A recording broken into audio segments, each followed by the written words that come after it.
Here's how to fix the issue of not being able to send text messages on your Android phone. It's frustrating when you can't send text, so here are a few solutions to try.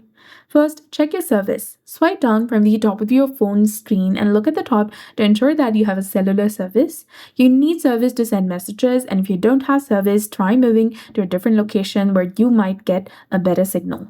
If you have service but you still can't send text, try turning on airplane mode for a few seconds and then turn it back off.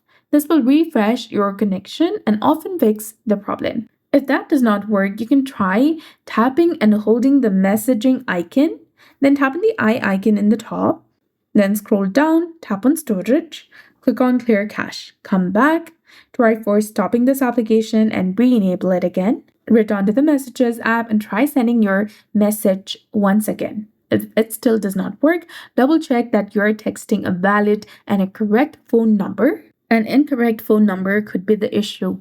Finally, if none of the solutions work, contact your mobile carrier, and there might be a problem with your account, such as block on messaging due to a billing issue. So that's it. I hope you found this video helpful. If you did, please like, share, and subscribe. Thanks for watching. We'll see you again in the next one.